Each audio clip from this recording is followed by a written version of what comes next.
rabbil alamin, wassalatu wassalamu ala rasulillah wa ala alihi wa sahbihi wa man walah.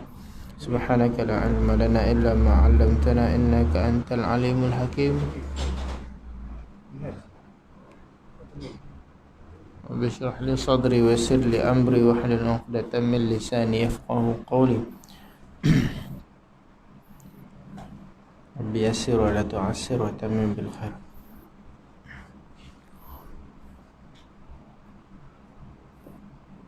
Qala al-musannif rahimahullah ta'ala nafa'na bihi wa bi'ulumi fid darin.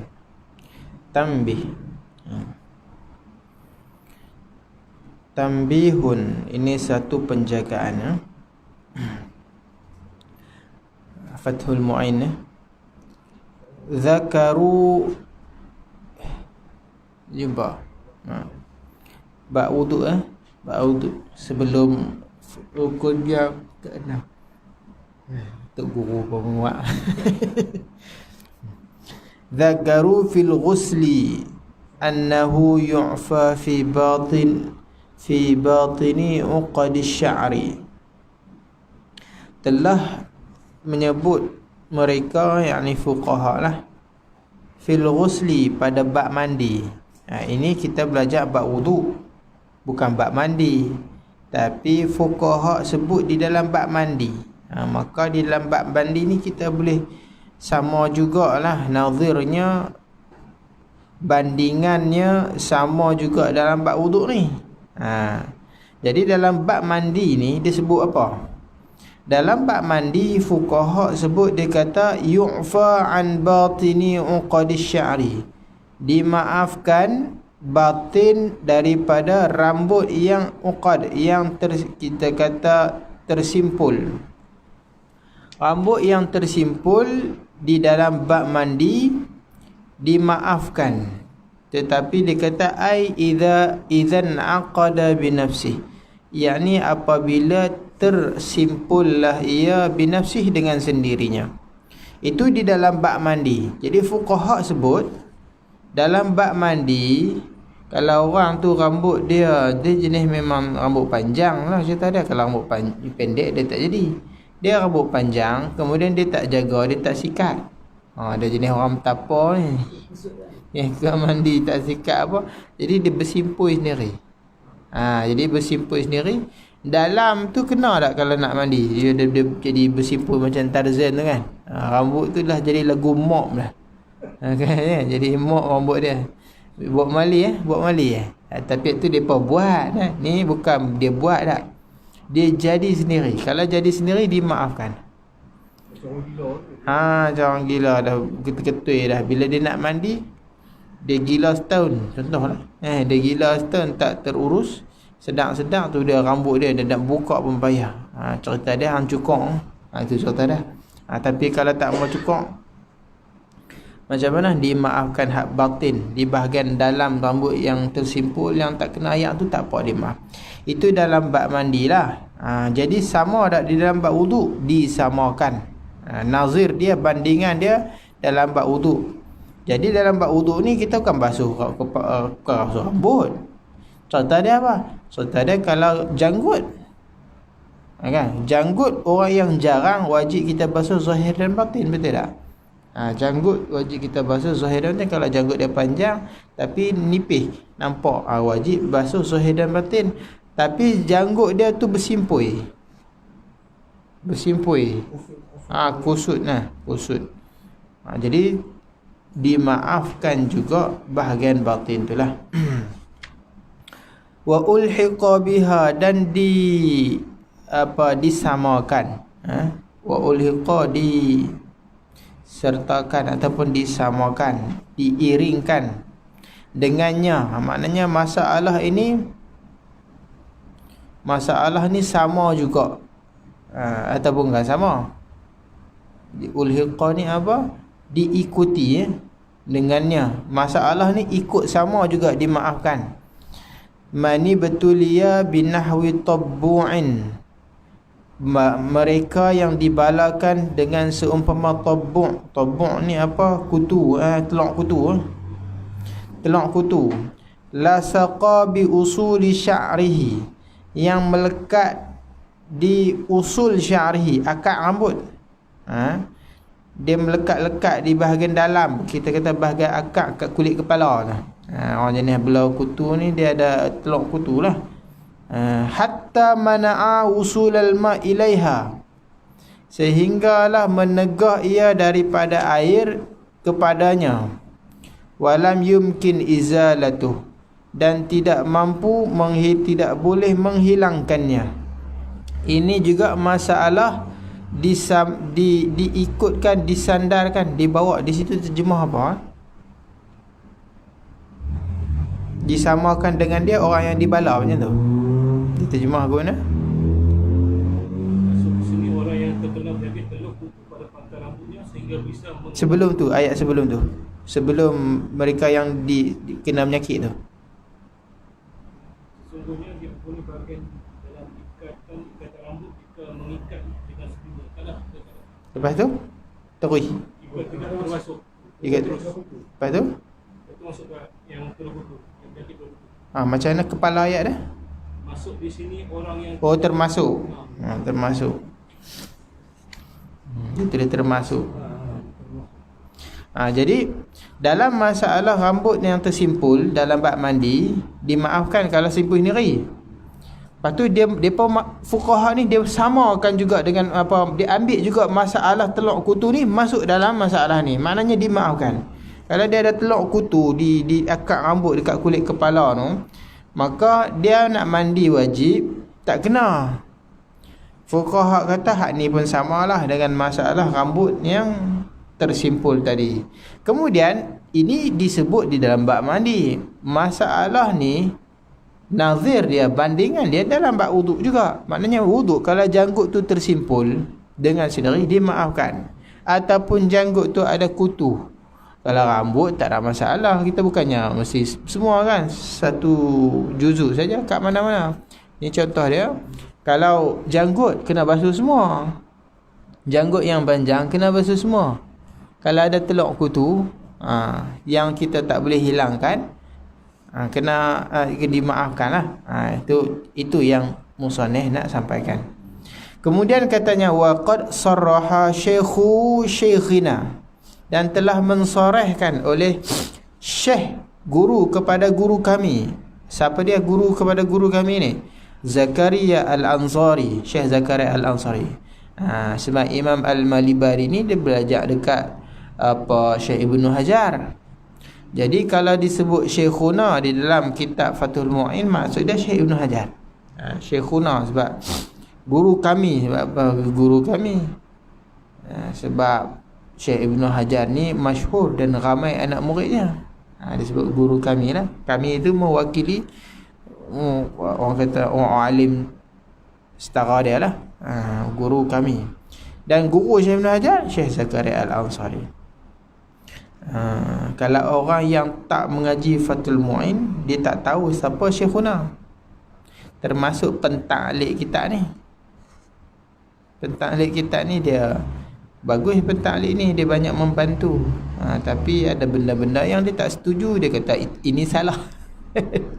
Pentaklid ni ada sedikit kecenderungan kepada Syekh Muhammad bin Abdul Wahab. Jadi ada benda-benda yang dia tak setuju, kadang-kadang dia kata ini salah, hadis ni tak ada contohlah. Tapi banyak benda juga dia membantu. Tapi salah satu yang dia tak tahu, Syekhuna tu dia disebut Syekhuna tu Syekh Malibari ni. Sebab tu kita kata setiap kitab-kitab tu kadang-kadang ada istilah dia yang perlu ditekuni. Jadi guru kami Syekh Ibnu Hajar ini guru kepada guru kami, Syekh Zakaria Al-Ansari. Syekh Zakaria Al-Ansari kata apa? Bi annahu la yulhaq biha. Dalam bab teluk kutu ni Syekh Zakaria Al-Ansari mensarehkan bahawa tak termasuk. La yulhaq, tidak dimasukkan dengannya dengan masalah simpulan rambut tadi. Teluk kutu tak masuk. Ada yang kata teluk kutu ni sama, maksudnya dimaafkan. Jadi Syekh Zakaria kata tak sama, dia tak masuk. Jadi macam mana nak buat? bal alaihi tayammum, dia tak dimaafkan, tapi kalau tak boleh nak hilang, tayammum, ganti tempat teluk kutu yang tak sampai tadi. Syekh Zakaria kata dah tak boleh buang, mungkin kalau buang jadi sakit dia kah, dia nak cukur sakit kepala kah, tak boleh nak cukur, contohlah pisau tak ada kah, macam mana, ada tu nama macam mana, tayammum lah, sebab situ tak kena. Kata Syekh Zakaria, lakin qala tilmidhuhu, tetapi berkatalah pelajarnya, ni yang taklik dia. Dia kata amma tilmidhuhu huwa Syekh Zainuddin Abdul, dia kata Syekh Zainuddin bin Abdul Aziz. Bukan, tilmiz ni siapa dia? Syekh Ibn Hajar lah. Berkata, situ tulis apa? Dia terjemah, Ini guru kami yang jadi murid beliau. ya. Tetapi berkatalah muridnya, murid Syekh Zakaria Al-Ansari, iaitu Syekhuna, iaitu guru kami. Siapa dia? Syekh Ibn Hajar lah. Tak ada. Dia kadang-kadang salah, tak apalah, sikit-sikit. Jadi katanya Syekh Ibn Hajar kata apa? Wallazi yattajih, dan bermula yang yang ada jalan yang nampak lebih kuatnya, yang aujahnya, al-afu adalah dimaafkan kerana darurat. Syekh Ibn Hajar kata hak nampaknya ni, dia kata dimaafkan dalam bab teluk kutu ni. Syekh Ibn Hajar menyalahi guru dia, Syekh Zakaria Al-Ansari.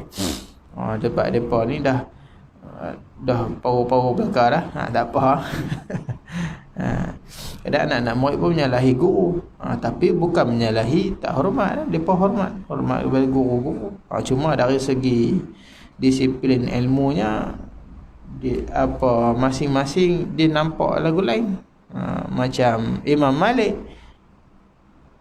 dengan Imam Syafi'i dengan Imam Ahmad yang berlainan, tapi mereka guru-guru salah silah. Imam Syafi'i berguru dengan Imam Malik, tapi tak sama mazhab. Bahkan Imam Malik sendiri iktiraf. Imam Malik sendiri iktiraf. Bila mana Imam Syafi'i tanya untuk guru dia, Imam Malik, Imam Syafi'i kata jawapannya begini-begini kerana hadis ni. Imam Syafi'i kata betul tu. Walaupun dia menyalahi Imam Malik, tapi Imam Syafi'i pun jawab tu dengan beradab. Dia tak potong untuk guru dia. Bila orang tanya, untuk guru dia dulu yang jawab.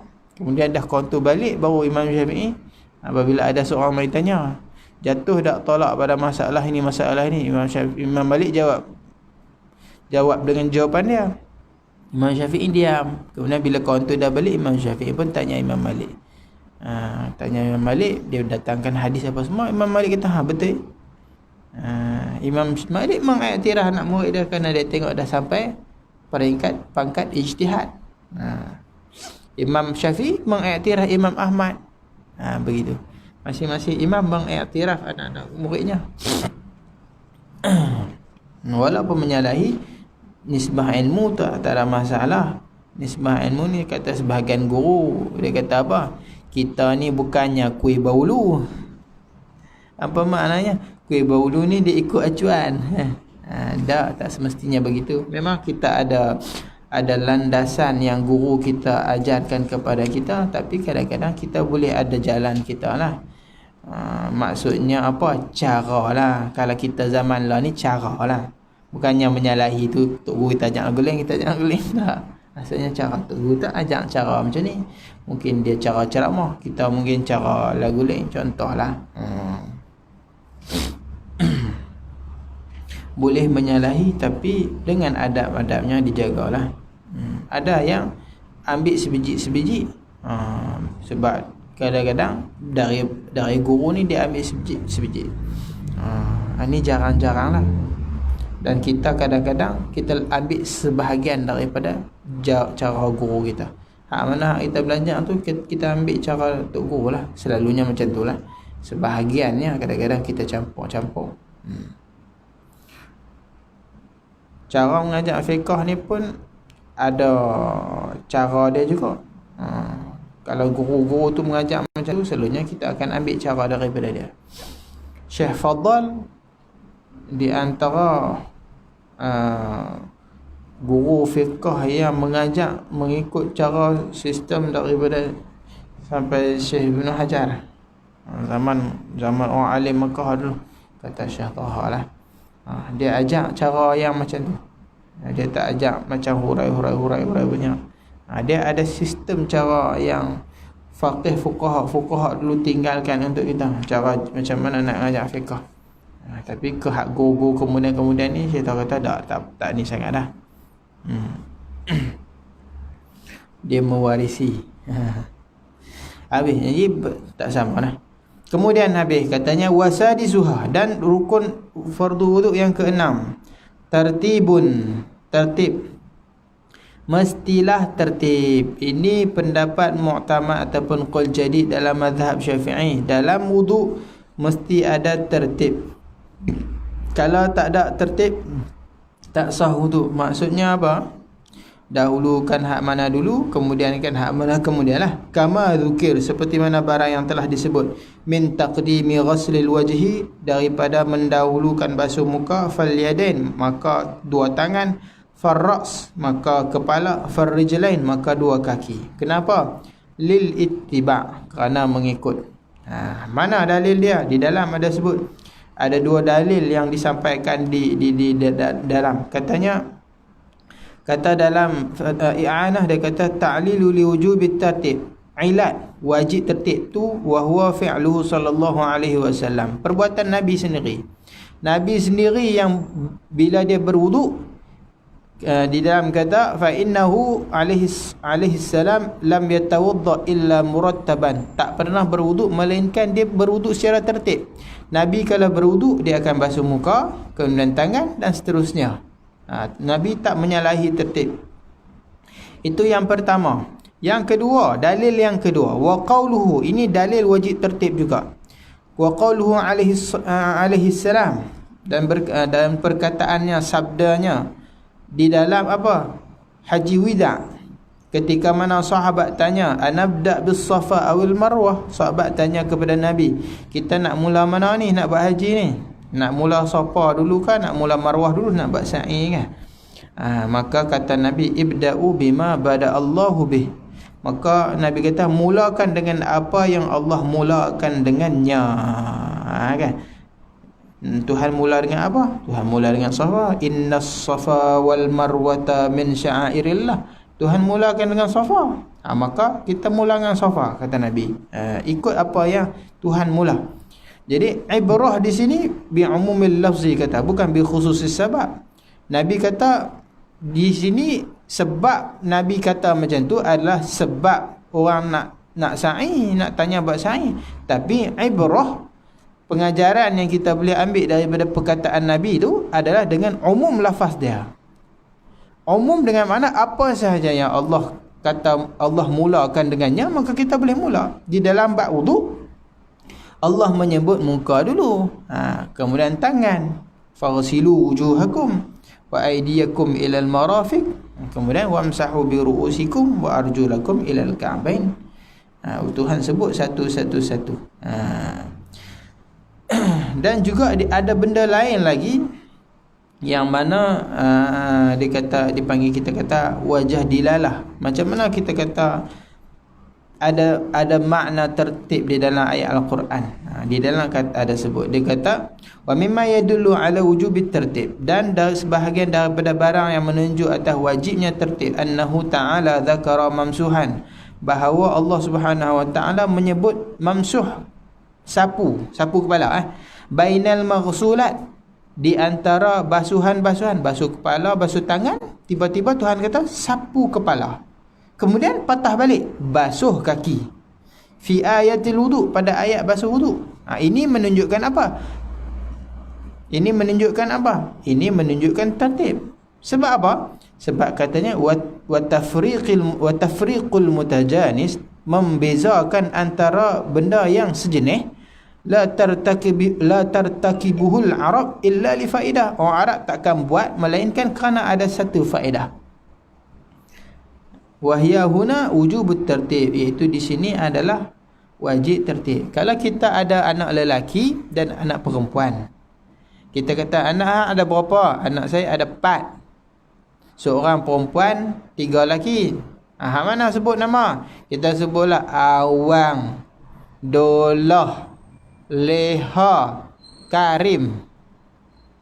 Pasal apa pisahkan Karim dengan Awang dengan Dolah? Pasal apa sebut Leha tengah-tengah? Tak sebut laki semua dulu, lepas tu baru sebut perempuan. Sebab ada tertib lah. Sebab Leha nombor 3, Karim last sekali. Kalau kita nak cerita asing-asing, baru kita sebut semua. Anak laki saya Karim, Dolah, Awang. Maka itu tak ada tertib. Anak perempuan Leha. Selalu orang tanya macam tu kan. Anak laki berapa dia sebut, anak perempuan berapa, itu dia asingkan. Tapi kalau dia sebut anak laki Karim, lepas tu Leha, lepas tu Dolah, lepas tu Mina. Pasal apa sebut selang-selang? Sudah turutan anak macam tu. Bila ada turutan, kita sebut ikut turutan. Tapi kalau kita nak sebut asing, kita asingkan. Dalam Al-Quran, Tuhan sebut basuh kepala, basuh muka, basuh tangan. Tiba-tiba Tuhan sebut sapu. Sapu bukan basuh. Kemudian Tuhan sebut semula basuh. Kenapa Tuhan selangkan basuh dengan sapu? Itu menunjukkan ada tertib. Ini untuk qiraat yang baca wa arjulakum lah. Kita tak kira qiraat yang baca wa arjulikum atau pada wamsahu biruusikum. Ini Syekh Syuzur Ibnu Hisham. Dia punya perbahasan di sini memeningkan orang fiqh mengaji kita. Bab nahwu. Ada yang baca arjulikum, makna sapu kaki. Sapu kaki. Sapu kepala dan sapu kaki.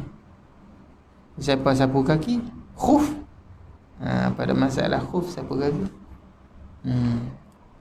Dan ini adalah pendapat yang mu'tamad lah. Adapun qaul qadim tak mudarat kalau lupa tertib, tak mudarat. Itu qaul qadim dalam mazhab. Maknanya dia terlupa, terlangkau. Dia basuh ke muka, dia lupa kat tangan, dia pergi sapu kepala. Tangan tak basuh pergi. So tangan pula. Itu qaul qadim lah. Dan juga itu qaul qadim, dan juga ada qaul pendapat yang mana di dalam mazhab kita tak disyaratkan tertib. Tak disyaratkan tertib. Bahkan hak disyaratkan apa? Hak disyaratkan adamut tangkis. Dia tak akaskan saja, tapi tertib tu tak ada. Ini pendapat yang banyak juga. Ibnul Munzir, Imam Al-Muzanni, anak murid Imam Syafi'i sendiri, Bandaniji dan Imam Bughawi menceritakan pendapat ni dipilih oleh ramai ulama yang tak syarat tertib ni. Jadi kalau tak syarat tertib ni, kita ambil satu masalah lah. Masalah kalau di dalam mu'tamad, kalau kita ni bagi orang basuh serentak anggota kita, kau ni basuh muka, hak ni tangan, hak ni kaki, hak ni serentak dalam masa yang sama. Yang mana yang terangkat? Hanya dekat muka. Sebab apa?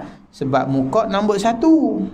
Hak lain tu kena jadi nombor 2. Tapi semua pakat jadi nombor 1. Jadi hak terangkatnya muka sajalah. Sebab muka yang berhak mendapat nombor 1. Dia hak mula-mula. Itu mu'tamad. Tapi kalau kita ikut qaul yang kata tak wajib tertib, terangkat semua. Sebab dia tak perlu tertib. Ini sebagai maklumat sajalah. Maklumat supaya kita lebih nampak banyak masalah sikit kan. Habis nah. Dan juga wajib tertib ni katanya kalau di dalam Hasyiah Fathul Mu'in ada Hasyiah I'anah, katanya wa mahallu wujub tertib illam yakun hunaka hadas akbar. Tempat wajibnya tertib itu kalau tak ada hadas besar. Kalau ada hadas besar, saqata tertib, gugur tertib. Sebab apa? Lindirajil asghar fil akbar. Kerana masuk hadas kecil dalam hadas besar. Hatta law igtasala al-junub illa a'dha wudu'ahu lam yajib alaihi tertib. Sehingga kalaulah orang yang mandi junub ni, dia mandi semua anggota dia, kecuali anggota wuduk je dia tak mandi. Hak tangan dia tak basuh, kaki dia tak basuh, muka dia tak basuh. Kemudian nak berwuduk, wajib tertib tak? Tak wajib tertib. Sebab apa? Sebab mandi ni dia satu je anggota dia, badan. Maknanya basuh kaki satu dari kepala sampai hujung kaki ni, bab mandi wajib lah. Dia namanya satu anggota. Kalau bab wuduk dia banyak anggota, basuh muka, basuh tangan banyak, maka kena ada tertib. Kalau satu anggota nak tertib apa? Dah satu. Basuh pergi mana pun, basuh kepala boleh, basuh kaki dulu pun boleh. Dan hadas kecil, bila ada hadas besar dia masuk sekali. Maknanya bila kita angkat hadas besar, terangkat hadas kecil. Bila kita basuh kaki dulu, mandi wajib. Kena tertib tak mandi wajib? Tak. Bila basuh kaki, terangkat dah hadas besar, terangkat hadas kecil, terangkat sekali. Jadi wuduk kita sekarang, terangkat kaki dulu, muka tak lagi. Maka ada tertib tak? Tak ada tertib. Itu maknanya. Sebab hadas kecil ni dia masuk dalam hadas besar. Dan kalau masalah dia buatlah, dia kata, kalaulah dia mandi junub, kaki je dia tak basuh, kaki dia pakai kasut, dia mandi habis ni, dia mandi kepala, badan, tangan apa semua, jadi terangkat dah hadas besar badan dia, terangkat. Kemudian hadas kecil terangkat tak? Terangkat. Bila dia mandi terangkat lah kan. Kecuali kaki dia tak basuh ni. Kemudian dalam dia tak basuh, dia pergi kencing contoh, ataupun dia pegang kemaluan tengah mandi, dia sabun-sabun, pegang kemaluan, batal wuduk, betul tak? Ada besar tak batal lah kan. Ada besar dah terangkat, wuduk batal tak? Dia mandi ni, dia basuh muka, basuh tangan, terangkat dah hadas muka, terangkat untuk wuduk. Kemudian dia kencing tengah mandi, ataupun dia pegang kemaluan dia, batal dah wuduk dah? Batal lah. Batal hak mana? Hak mana hak dah terangkat tu? Kaki memang tak mandi lagi, tak jurus lagi. Okey, kemudian bila dia nak wuduk, maka kaki ni boleh dia basuh dulu, boleh dia basuh kemudian, dia boleh basuh tengah-tengah. Sebab apa? Sebab pada kaki ada hadas besar. Hadas besar mana ada tertib. Jelas? Maknanya bila dia nak wuduk, dia boleh basuh kaki dulu, kemudian baru basuh muka, kemudian baru tangan, kemudian sapu kepala. Lepas tu settle, kaki tak payah basuh. Ataupun dia basuh kepala, basuh tangan, lepas tu basuh kaki, lepas tu baru sapu kepala. Ataupun dia letak pada mana-mana tempat. Sebab kaki tak perlu letak di mana-mana lah. Sebab dia ada hadas besar. Hadas besar dia tak wajib tertib. Hadas kecil yang ada dengannya sekali hadas besar, tak wajib tertib. Jelas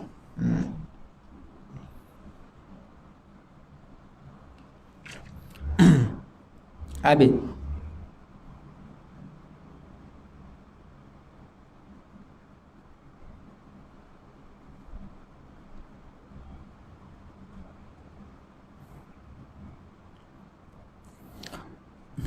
Masalah menyelam.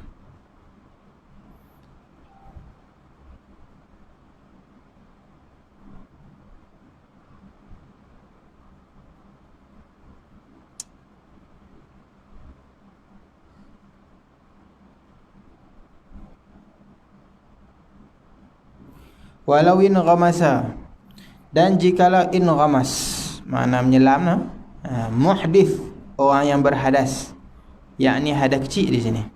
Walau fima in qalilin, walaupun di dalam air yang sedikit, biniyatin mu'tabarah, dia pergi menyelam dalam air yang sikit dengan niat yang mu'tabar. Maknanya niat apa? Niat angkat hadas lah. Ajza'ahu 'anil wudu', nescaya memadanya balik kepada in ghamas. In ghamas itu memada daripada wudu'. Dia tak payah wudu' dah, pakai selam tu saja. Dia selam, maka selam itu ajza', memada. Memada selam itu ganti anil wudu', daripada wudu', tak perlu wudu'. Dia pergi selam mandi kolam, dia terjun, lepas tu dia nak wudu', dia angkat hadas, aci lah, tak payah basuh muka, basuh tangan lah. Kira hak selam tu Kira hak selam tu. Tapi Kalau ayak sikit, kalau ayak sikit pun boleh. Ayak tak cukup 2 kolah maknanya. Timba tu ataupun tong drum biru tu dia taklah penuh, tak cukup 2 kolah. Dia pergi berendam. Dia badan kecil dia muat, dia turun. Zaman dia kecil masuk duduk tenggelam sampai kepala. Tapi kalau ayak sikit syarat dia kena tenggelam habis Tenggelam habis dulu baru niat. Bila dia niat terangkatlah ke semua. Terangkatlah ke semua.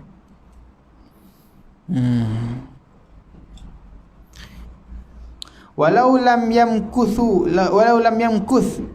filin rimas, walaupun dia tidak apa yamkuthu, maknanya dia tahan. Yamkuth ni apa terjemah dia? Dia berhenti, dia berdiam macam tu. Dan jikalau tidak berdiamlah ia fil inrimas, di dalam selamannya tadi, satu zamanan yumkin fihi tertib, satu masa yang boleh padanya tertib. Yang ni sekalipun lah, walaupun dia tak duduk lama, dengan makna kata dia terjun terus dia naik. Dia perenang kan, dia terjun pum terus dia naik. Tak ada waktu yang boleh tertib sekalipun. Sangat. Ini pendapat Imam An-Nawawi, dan iaitu pendapat yang mu'tamad.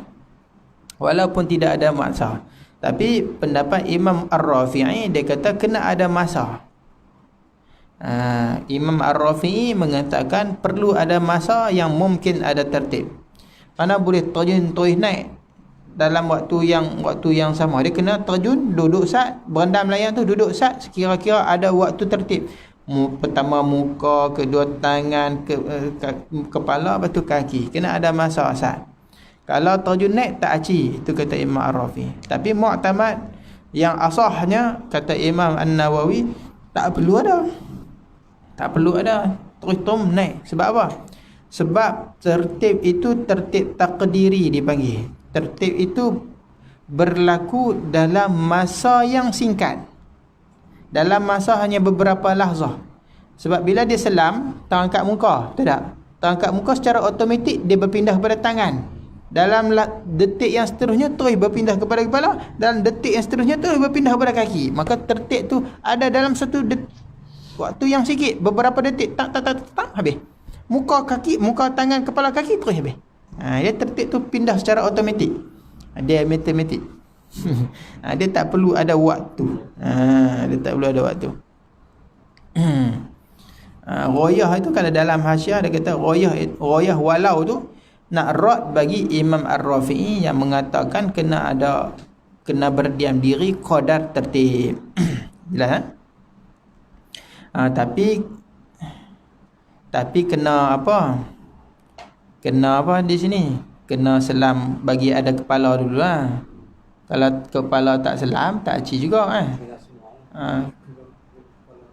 Kena kepala dululah. Kalau selam tak kaki, lepas tu niat, tak aci. Sebab dia tertib kena ada juga, walaupun tertib takdir. Cuma takdir ni mana cepat. Tapi kepala kena sebab mula-mula yang nak terangkat adalah kepala, bukannya kaki. Dia rendam kaki dulu, tak aci lah. Dia tak kira, dia kena rendam kepala, lepas tu niat.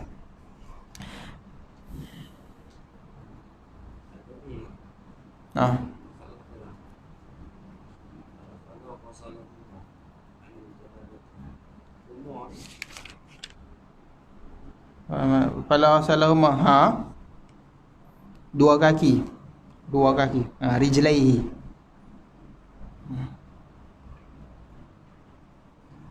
Kalau ghasalahuma, dua kaki anjana basin, summa tawadda lan yajib ghasalahuma, dua kaki fil wudu. Itu menjadi satu teka-teki. Dah tahu bihi yulghas, teka-teki. Lana wudu, kami ada satu wudu, khalin an ghasli udwin maksyuf, yang sunyi daripada basuh satu anggota yang maksyuf, terbuka.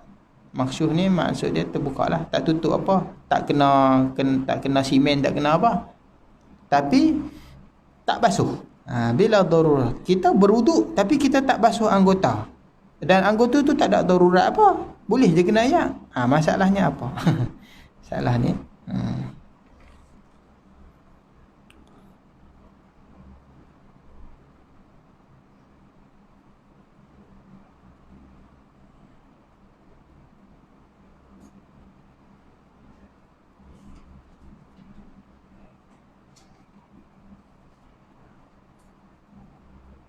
mudah terus.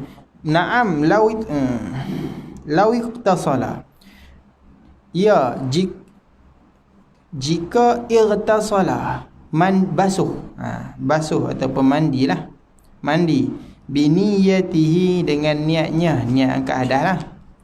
Fayushtaratu fihi tertib haqiqatan, maka disyaratkan tertib pada hakikat.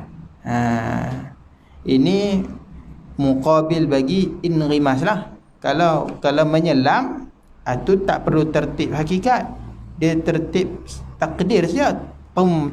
Tu ada tertib tak habis, muka, tangan, kepala, kaki secara takdir. Adapun kalau irtasal, kalau dia basuh, ini kena ada tertib hakikat, kena ada satu-satu. Mandilah, mandi dia buka perik dan ibu, basuh badan dia begitu. Kemudian katanya wala yadurru nisyanu lum'atin aw lum'ain, dan tidak ada mudarat kalau lupa ada satu lum'ah, satu bahagian, satu potongan, satu kawasan di badan, aw luma' ataupun beberapa tempat potongan kawasan, fi ghairi a'dha'il wudu, pada selain daripada anggota wudu. Bahkan intiqalilah, walaupun kita kata tak lupa pun, lau kana ala ma ada a'dha'ihi, jikalau adalah di atas barang yang selain daripada anggotanya, anggota wudu, mani'un, suatu yang menegah, kasyam'in, seperti lilin, lam yadur, tidak memberi mudarat. Kama istadharahu syekhuna, seperti mana yang membilang zahirlah oleh guru kami, Syekh Ibn Hajar. Ini sebab apa? Ini kalau dia campur mandi dengan ambil wuduk lah, tapi manik tadi ada di badan, tak ada masalah, sebab dia tak ganggu tertib. Tertib hanya ada pada anggota wuduk. Kalau ada kat perut, kat belakang, kat paha, kat betih, lilin hak menegah ayam, tak ada masalah, dia tak mengganggu. Dia tak mengganggu tertib, sebab tertib hanya berlaku pada anggota wuduk. Tertib takdiri itu berlaku di situ, tak ada masalah. Kemudian katanya walau ahdatha wa ajnaba, dan jikalau berhadas dan berjunub, ajza'ahul ghuslu, memadalah akannya itu mandi, anhuma, daripada hadas dan junub, biniyatihi, dengan niatnya, dengan niat mandi. Ini masalah niat lah, ni pun mudah, tak ada masalah apalah. Jikalau dia ni ada hadas besar dan ada hadas kecil, dia pergi mandi, dia niat mandi saja, dia tak nak wuduk, memada dah kata, dia nak abang tu je lah. Niat satu je lah, niat mandi cukup, boleh. Dan kemudian yang terakhir katanya wala yajibu tayaqqunu umumil ma, tidak wajiblah tayaqqunu umumil ma, tidak wajiblah oleh tayaqqun, yakin air meratai, tak wajib yakin air meratai meratai mana? Jami'al udwi, sekalian anggota. Bal yakfi ghalabatu zanbi, bahkan memadalah oleh ghalabah zan, mengatasilah zannya dengan umumil ma' tadi. Jadi dalam bab mandi, dalam bab wudu, kita tak syarat yakin, nak cek habis ni kena ke tak, cek betul-betul tak. Kita zon, kita kena lah ni, kita rasa kena. Itu dalam bab mandi, dalam bab wudu. Tak dah mandi, mana kita nampak belakang kita celah-celah punggung, mana nak kelebek macam mana kan, nak tengok kot cermin. Tak payahlah semua kita kata kena dah ni, gosok kena dah ni. Kena. Tak perlu yakin nak cek satu-satu sampai jadi was-was apa semua tu, tak perlu. Dia cukup dengan zon saja, tak perlu yakin. Kena far'un, Allah a'lam.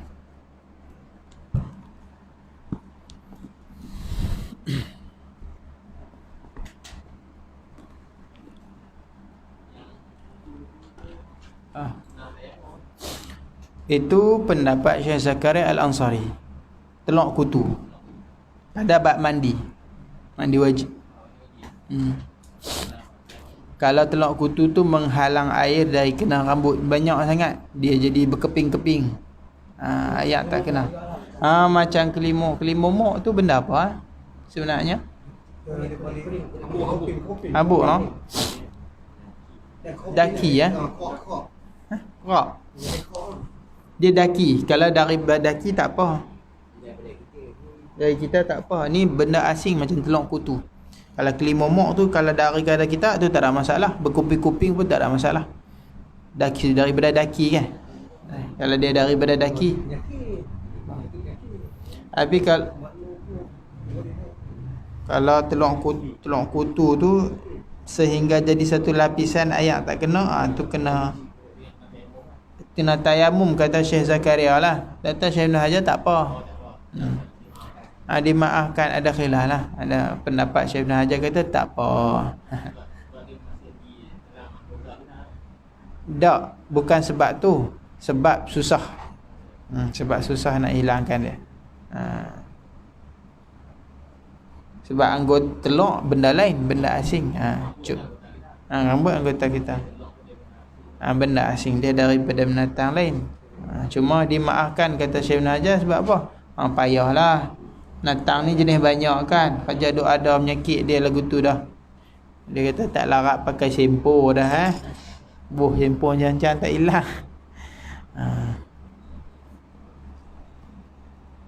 Beh.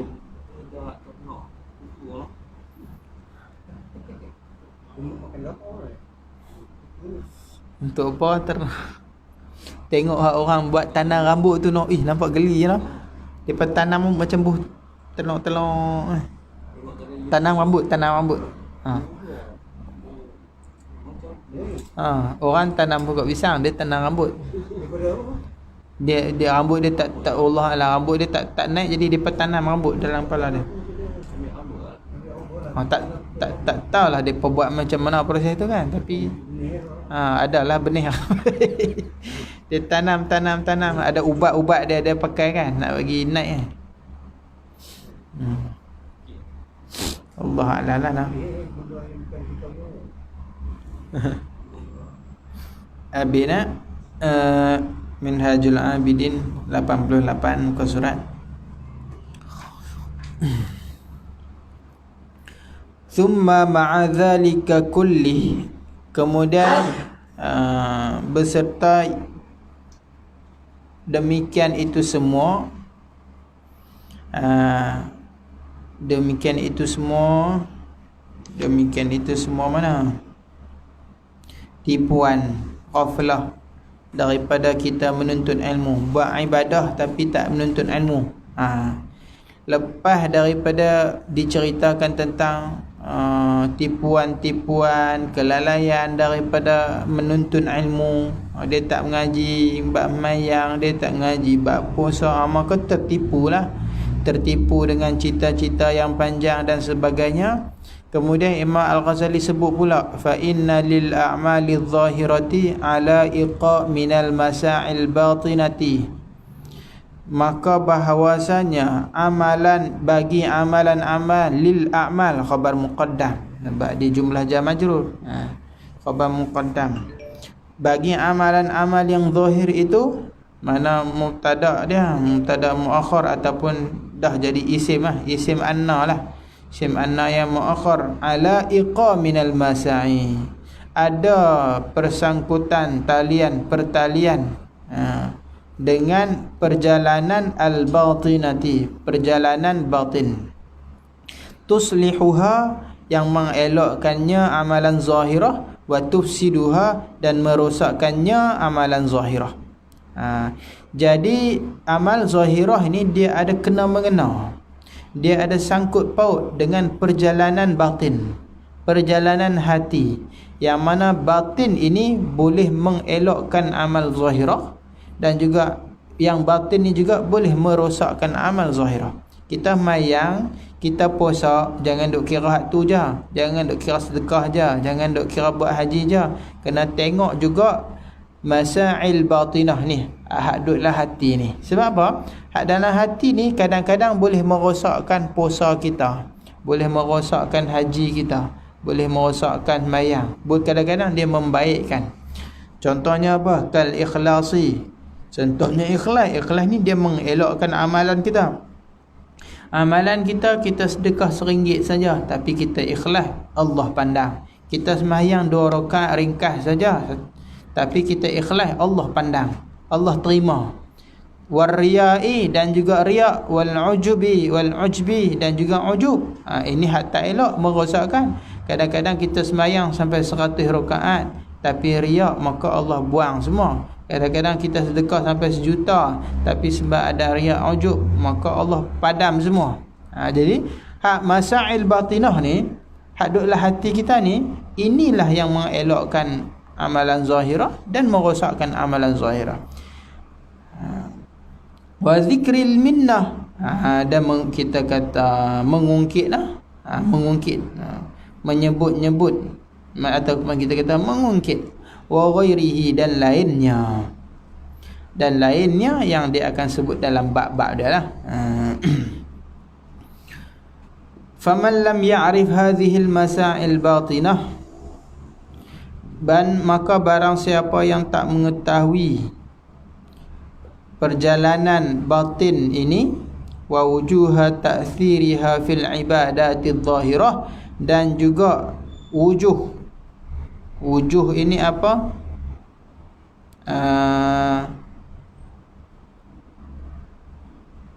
Kita kadang-kadang terjemah tu wajah, terjemah wajah taksirnya, wajah memberi kesannya. Apa di situ terjemah? Apa aja? Tak ada. Tak jumpa. Wajah kadang kita jawab pun kadang dia terjemah wajah. Pihak, arah, ataupun pihak, ataupun arah lah. Arah, hala, tuju, kesannya itu di dalam ibadah yang zahirah. Kalau kita tak tahu macam mana kesan batin kita ni terhadap ibadah zahirah kita ni, kalau kita tak tahu bagaimana perjalanan batin kita ini terhadap ibadah zahir kita ni, wa kaifiyatal ihtirasi minha, dan cara macam mana kita nak menjaga daripadanya, wa hifdzal amali anha, dan menjaga amal, yakni amal zahirah, anha, daripadanya, yakni masail batinah. Anha tu patah balik kepada al-batinah, masail batinah. Macam mana kita nak jaga amal kita ini daripada hak duduk dalam hati ni, hak tak elok-elok ni. Kalau kita tak tahu kesan dia, kita tak tahu cara dia, maka ketika itu kata Imam Al-Ghazali, faqallama yaslamu lahu amaludh zahirah aidan. Maka sedikit, qallama, qalla sikitlah, ma tu zaidah lit takkid, tambah nak bagi kuat lah. Ini qalla jiddan, sikit sangatlah. Maka sikit sangatlah yang terselamat lahu, baginya, amaludh zahirah, oleh amal zahir. Fatafutuhu ta'atudh zahirah, maka luputlah akannya oleh taat yang zahir, wal batin, dan yang batin. Oleh kerana dia tak mengetahui perjalanan dalam hati, maka luput habis, hilang habis puasa dia, hilang habis apa sembahyang dia. Wala yabqa biyadihi illa syaqa'u wal kad.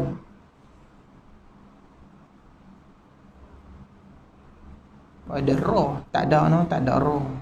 Wal kad, wal kad macam tu saja. Tak ada roh nah. Kalau tak Arab tu dia ada kadaru, bukan. Kadar tu maknanya keruh. Tak, di sini al kad. Dalam syarah sebut al kad. Maka tidak kekallah di tangannya itu melainkan asyaqa. Syaqa ini lawan daripada sa'adah, maknanya celaka.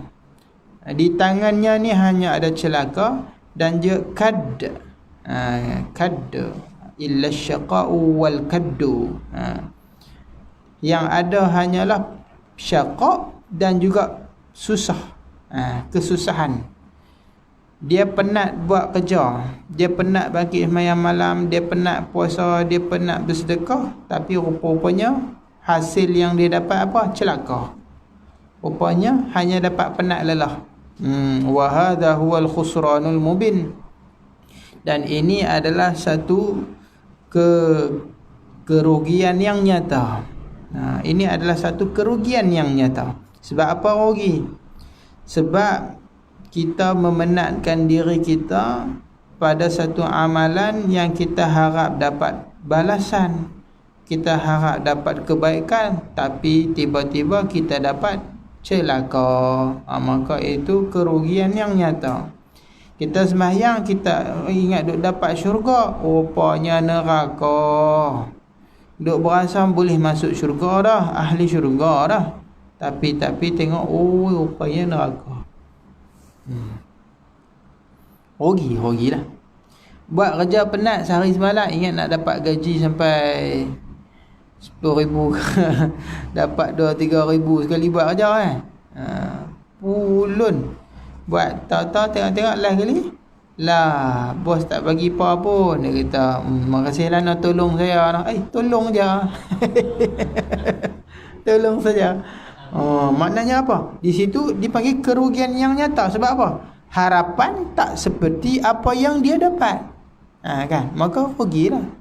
Apa saja pun usaha kita, kalau menyalahi harapan, maka kita kata rugi. Berniaga, kita beli barang ni, buka kedai dengan harapan apa? Dengan harapan kita ni mudah sikit lah nanti kerja kita ni, duit kita dapat apa semua. Harapan macam tu lah. Maka kita usaha, penat lelah kita tu, usaha kita tu, tiba-tiba hujungnya tak berbaloi, bahkan berhutang sana berhutang sini, kena bayar, tak cukup modal, habis semua habis. Maka itu rugi, menyalahi harapan kita. Begitu juga orang yang buat ibadah ni, kalau dia nak kira zahir saja tanpa dia nak memandang batin, takutnya apa? Takutnya dia hanya penat lelah, rugi. Bila nak mati nanti, Tuhan buka hijab dia tengok amalan, waktu tu dia menangis teriak. Sebab apa?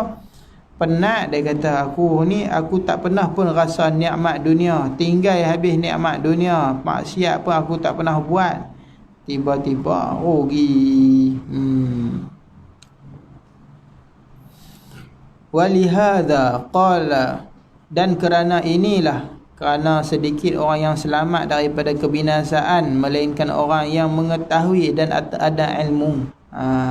Qala Rasulullah sallallahu alaihi wasallam fi sifatil ilmi, pada sifat ilmu itu, inna nauman ala ilmin khairun min salatin ala jahlin, sesungguhnya tidur di atas ilmu lebih baik daripada sembahyang di atas jahil.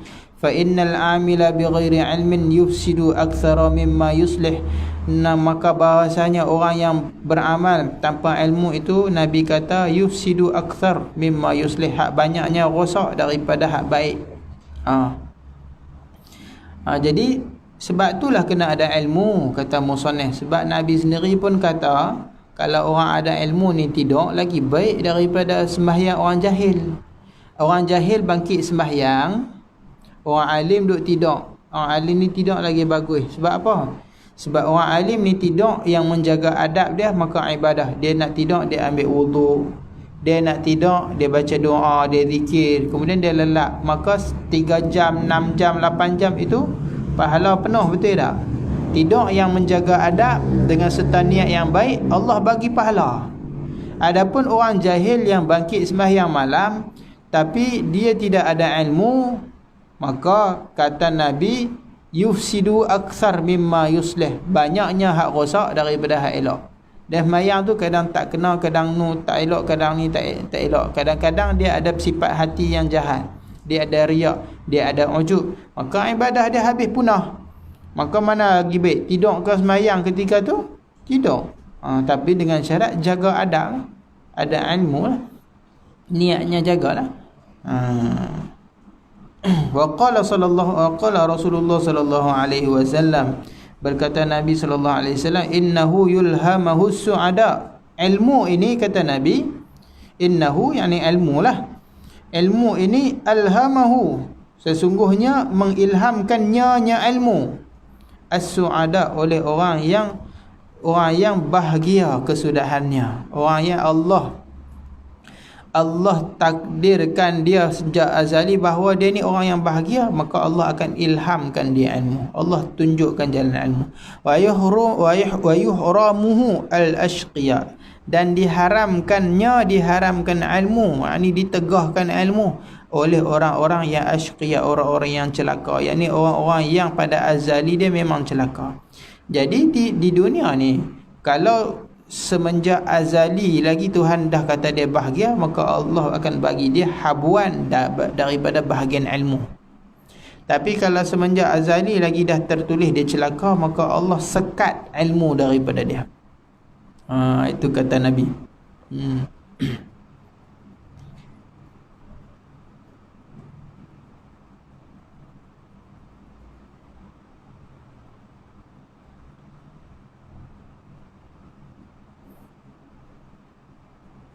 Wal ma'na, dan makna, ini makna hadis, wal ilmu 'inda Allah subhanahu, dan bermula ilmu di sisi Allah itu, anna ihda shiqwatayhi alla yata'allama al-ilma thumma yashqa wa yat'abu fil ibadah ala khabtin. Dia kata sesungguhnya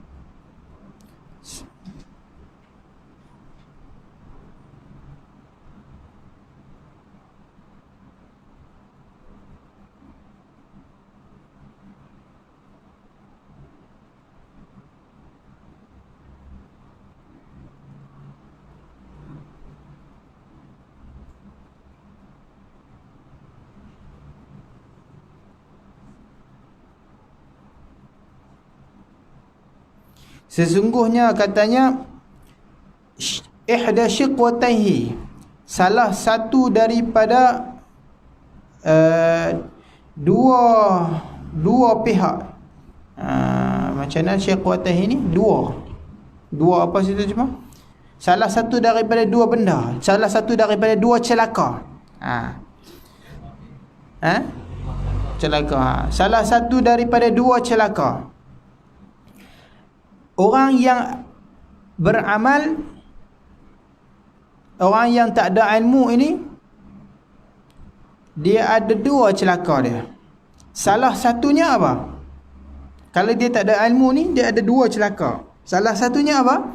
Salah satu daripada dua celaka itu, an la yata'allamal ilma. Dua celaka ashqiya ni, Allah mengharamkan ilmu daripada ashqiya. Maka ilmu itu adalah salah satu, maksudnya apa? Daripada dua celaka menyebabkan orang mati celaka tu ada dua. Salah satunya apa? Salah satunya alla yata'allamal ilma, bahawa tidak menuntut ilmu. Thumma yashqa, kemudian dia pun mati dalam celaka.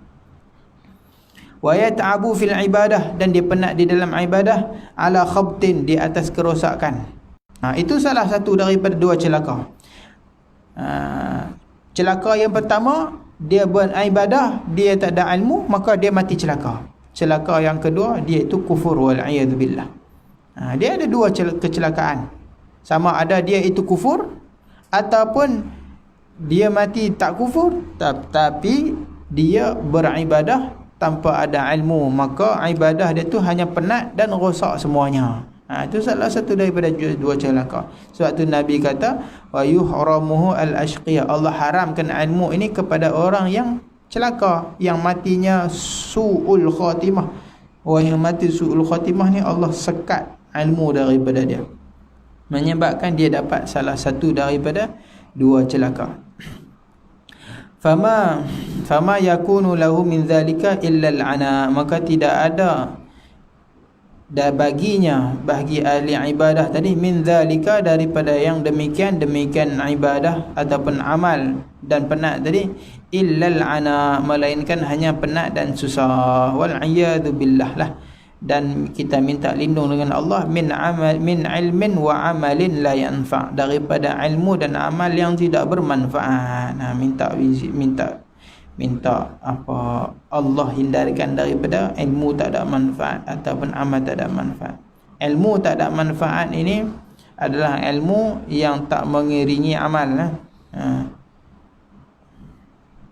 Ataupun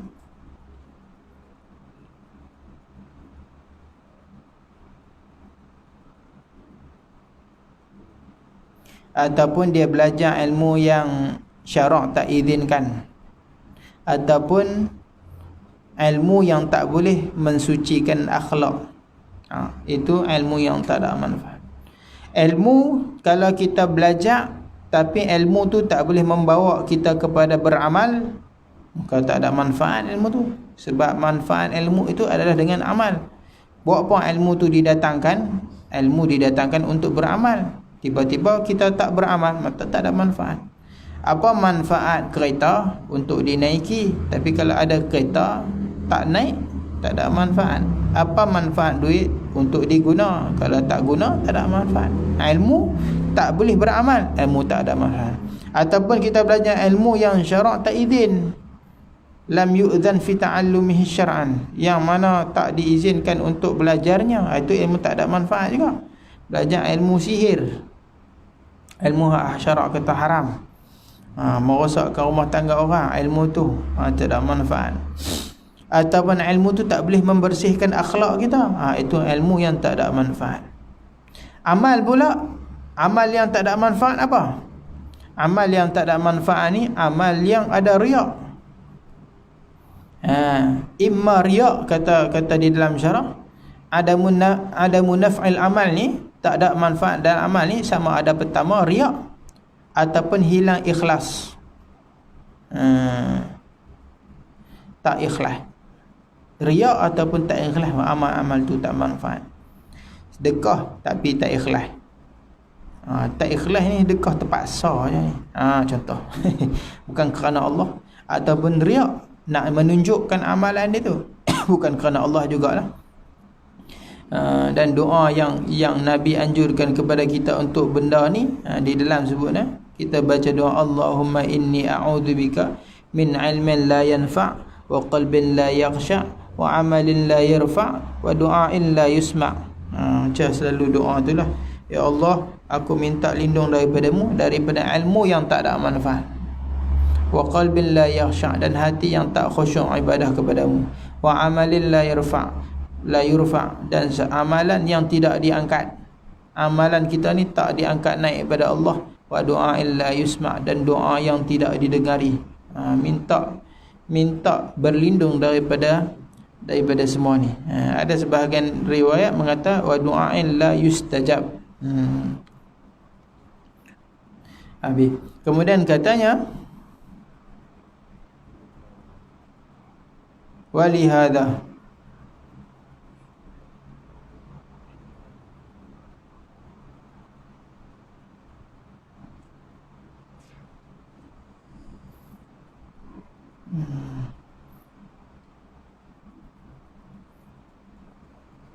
baca sikit sampai khoslah saniyah sebab dia tak ada bincang apa sangat di sini.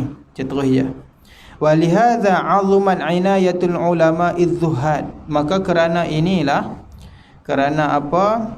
Kerana ilmu ini, amal kalau tak ada ilmu ni tak ada manfaat. Amal tak ada ilmu ni tak ada guna, penat je. 'Azumat 'inayatul ulama, maka besarlah perhatian ulama, az-zuhad al-amilin, yang zahid ulama itu dan amilin yang beramal, radhiyallahu anhum, yang ridhalah Allah ke atas mereka itu, bil ilmi, dengan ilmu. Jadi ulama zahid, ulama amil ni, dia inayah dia ni pada ilmu besar. Dia penumpuan dia, perhatian dia terhadap ilmu tu sangat besar.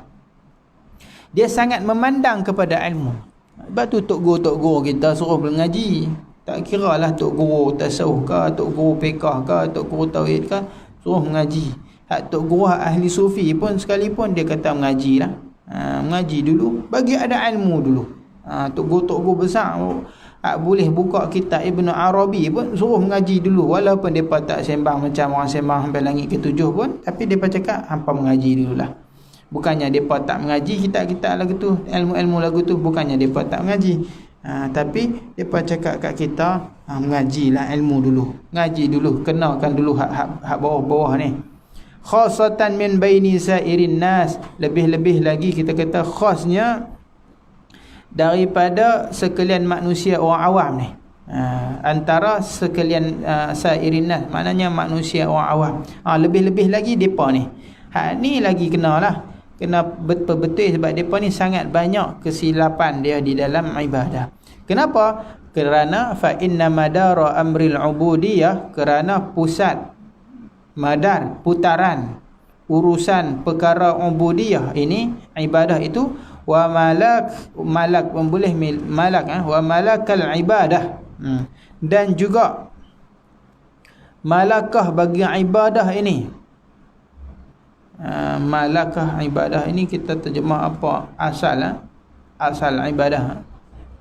Asal ibadah. Ataupun kita kata apa? Sifat ibadah. Punca ibadah, asal ibadah. Wal khidmah lillahi rabbil alamin, dan juga khidmat kepada Allah ni. Semua ni apa? Madar amril ubudiyah, malakil ibadah, khidmah lillah, ini semuanya alal ilmi, di atas ilmu. Ibadah ni putaran dia berputar di atas ilmu. Paksi dia ilmu. Ibadah ini punca dia apa? Ilmu. Khidmat kepada Allah ini semuanya kerana apa? Kerana ada ilmu. Kalau tidak ada ilmu, habis semua. Tapak tidak ada, maka rosaklah benda tadi. Kalau tanah tak ada, macam mana kita nak bina rumah?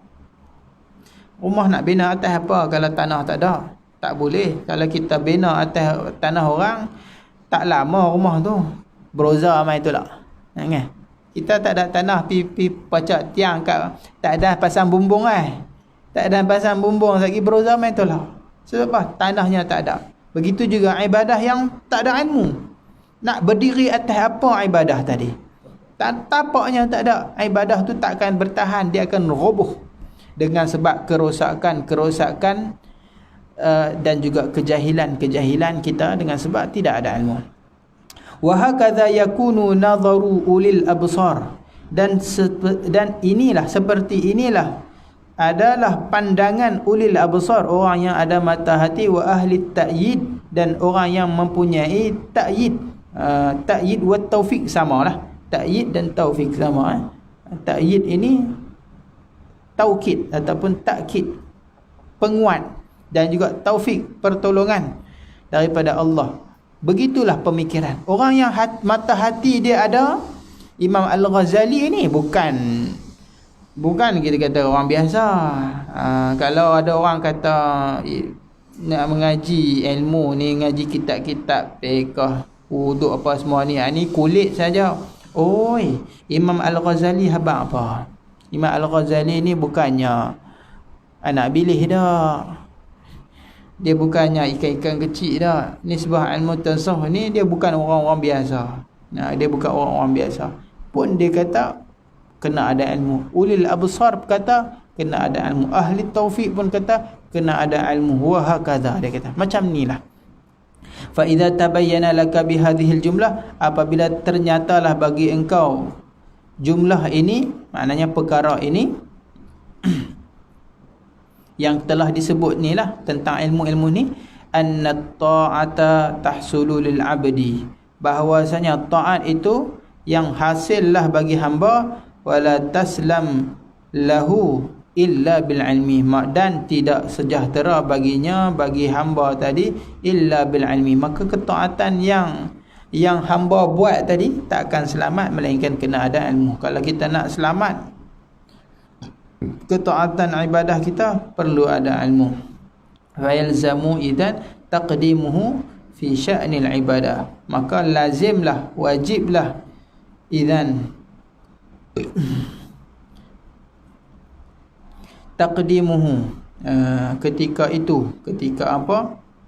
Ketika bahwasanya taat ni tak hasil melainkan dengan ilmu ni, maka wajiblah ketika itu mendahulukan ilmu fi sya'nil ibadah, di dalam urusan ibadah. Jadi kalau nak ibadah, Kena ada dulu ilmu, supaya ibadah kita itu diterima. Kemudian katanya, wa ammal khaslatus saniyah wallahu alam. Yang kedua pula, kenapa kita mesti dahulukan ilmu? Allah.